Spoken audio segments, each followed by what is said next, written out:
and we have to move on. Paul urges us to live self-controlled, godly, and upright lives. Self-control is very much the same thing as discipline. And the problem with discipline or self-discipline is it's not a whole lot of fun, is it?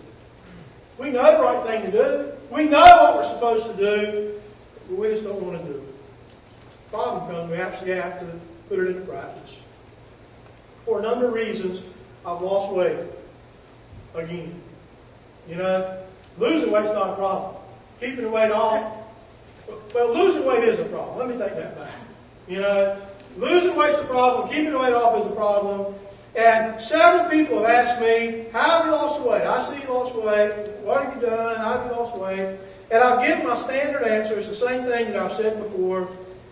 You got to stop eating and you got to start walking. You know? And some of you folks have asked me that question, and everybody knows if you take in fewer calories and use up more calories, you lose weight. The problem is that's not what people want to hear. And some of you, when you've asked me that question, I can see your face just fall. You know, that's not what you want. I wish there was some special pill or some special shape or some candy or something that would make it easy, you know. But you've got to slack off the good stuff and you've got to sweat more in order to lose weight. I mean, you can call it what you want, you can say it like you want to, and I can tell when I don't do that. You know, as Christians, there are things we need to stop doing and things that we need to start doing. And we need to learn to focus more on the do's and less on the don'ts. I'm afraid that too often as Christians, we just think about denying ourselves the ungodly desires. Many people think Christians are all about what we don't do. And they think if I become a Christian, they come with a whole list of things that they can't do anymore. You know, as Christians, we don't cuss or steal or gossip or lust or drink or do this or do that. And we can come up with a whole list of those things that we don't do, we can't do, we're not going to do anymore. But what we really need to think about are the things that we do.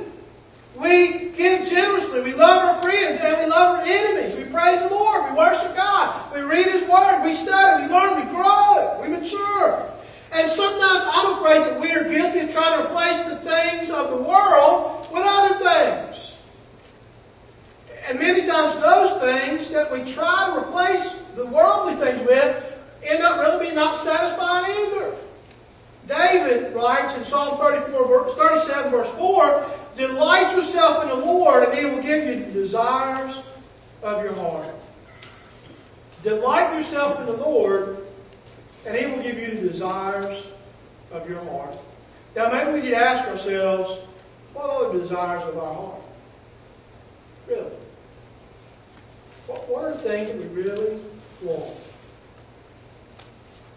Do we simply desire more things, and bigger things, and newer things, and more of the things that the world has to offer? What are the things we really want? And are the things that we really want even things at all? Or maybe what we want are not really things. Maybe the desires of our heart should be things like love, and joy, and peace, and patience, and kindness, and goodness, and faithfulness, and gentleness, and self-control. And things like contentment, and satisfaction, and grace. The things the Lord gives us. Folks, those are not the things that come to us when we win the rat race, are they? And those are not the things that the dog gets who eats all the other dogs, are they? Those are the things that come when we're fully committed to the Lord. When we really set our heart on Him. And we delight ourselves in Him. Michael John Cusick illustrated it this way as two spigots. One has a red knob and the other has a blue knob. And the red knob represents how we often look at the Christian life. And the assumption is that the source from which the water flows is a cesspool. And so we focus all our energies in keeping that spigot turned off, that red spigot. But the blue spigot is a source of pure, clean water. And our ultimate goal with this spigot is to turn the water on, to release the good that is stirred up. And the point that he makes is that we spend so much of our time trying to keep control of the sin and keeping that red spigot off that we neglect the most important spigot of all, the red, the blue, pure, clean, and nourishing water of the Lord. We try to stop the bad things from coming in so hard that we forget to turn the blue, the pure, on. And if we would keep the blue turned on enough, there wouldn't be any room for the bad.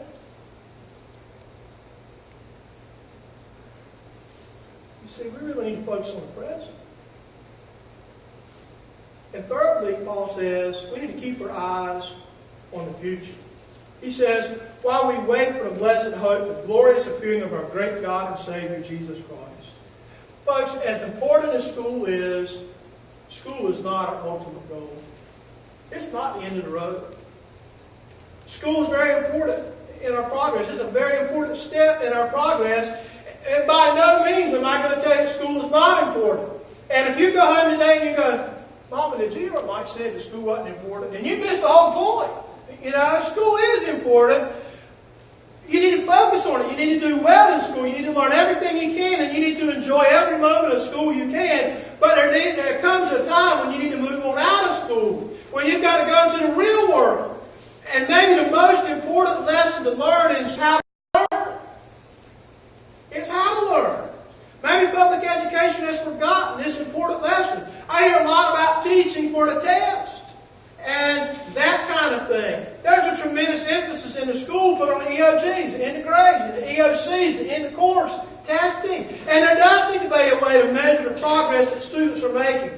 But it is far more important to learn how to learn. To learn how to figure things out. That's far more important than just memorizing a set of facts for a test later on, because there are many things in life that you've just got to figure out as you go, aren't there? And you do have plenty of information, plenty of clues, plenty of data at your disposal, but you must understand what to do with that information and how it relates to the problem. School should really be preparing you for the life that is ahead. And we need to be learning the lessons that will help us become productive members and good citizens of our society. And upon graduation, you need to be prepared to conquer the world. Now, that will be different for every person. You know, but in our own way, we need to be ready. Some people graduate from high school and they go to college, and that's great. Some people graduate from high school and they go find a career, and that's great. Not everybody is cut out to be a brain surgeon. You know, some people need to go and learn how to fix cars. Some people need to learn how to fix computers. Some people need to learn how to cook meals in restaurants. Some people need to learn how to. You with me on that? Everybody's life is going to be different. We need to learn to live our lives with an eternal perspective in mind. Now, I am not suggesting that we need to keep our heads in the clouds. Someone has said that Christians can be so heavenly minded that we're no earthly good. And that misses the point entirely. We need to live our lives here knowing that there is much more to come. And the choices and decisions we make, they do have a tremendous impact. We might not think so. We might not think that what we do affects anybody, even ourselves, but it does. We might not see the connection between what we read or watch or listen to and the attitudes we have. But folks, let me tell you, it's there. It's there. And this waiting is not just sitting around doing nothing. Now, I've done plenty of that in the past few weeks in a hospital. Sitting in waiting rooms and hospital rooms, waiting for doctors, waiting for nurses, and those kind of things. And if you've been there with me, then you know that the doctors and the nurses, they're busy, they're doing their things, but the family is doing nothing. Right? Just sitting, waiting. Or it feels like you're doing nothing. And it's tempting sometimes in those situations to feel like you're wasting time. Is it? So we need to make the most of those opportunities. We need to be praying. We need to be fellowshipping. We need to be visiting. There's a lot of things that can happen in waiting room programs. A lot of good things that can happen in waiting room. And we need to be creative sometimes instead of reading Good Housekeeping from 2006. And that was there. That was there in the waiting room this week, Good Housekeeping 2006. Of course, if you read it when it first came out, you forgot all that stuff, so it was new information to you, I guess. You know. The original Karate Kid was a classic. It came out in 1984. If you remember, Daniel moves to California with his mom, and he promptly begins to beat up. He promptly begins to get beat up by members of a karate dojo, and he persuades Mr. Miyagi to teach him karate. And his agreement is, Miyagi teach, Daniel learn. No questions, no complaining. Well, when Daniel agrees to that, he's ready to begin his karate training, and Miyagi puts a sponge in Daniel's hand and says, wash the car. And Daniel goes to work, and one morning as Daniel is painting a house, Miyagi returns from fishing. And as Miyagi walks back in, here's the scene. As Miyagi walks back in from fishing, Miyagi says, "Oh, Miss Spot." Daniel says, "What spot? Hey, how come you didn't tell me you were going fishing?" And Miyagi says, "You're not here when I go." Daniel says, "Well, maybe I wanted to go. You ever think of that?" Miyagi says, "You karate trainer." "I'm what? I'm being your slave is what I'm being here. Man, now come on, we made a deal here."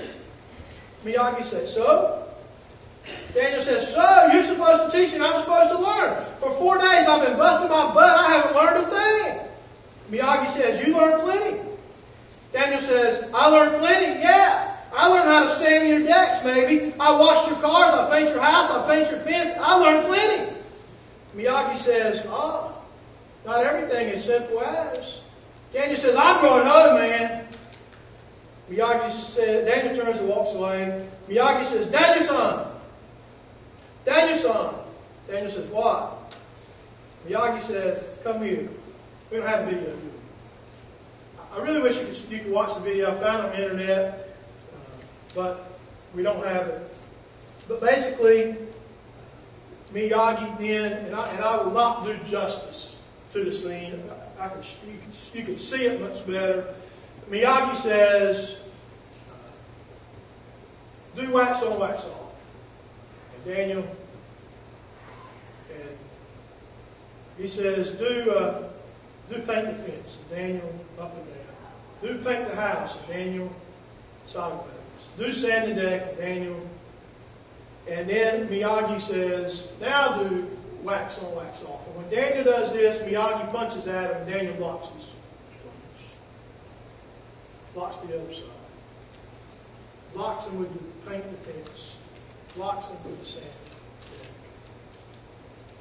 Folks, so often we forget to learn the lessons that are right in front of us. We think what we are doing is really not important.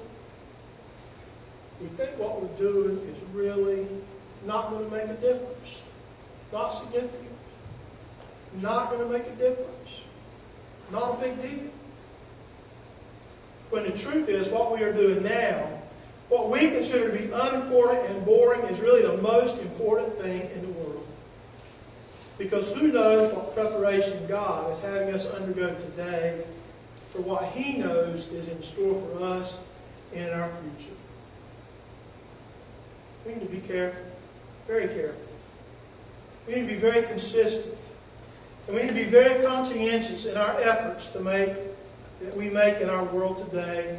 Because who knows what difference our choices, our actions, and our attitudes can make in our lives and in the lives of others.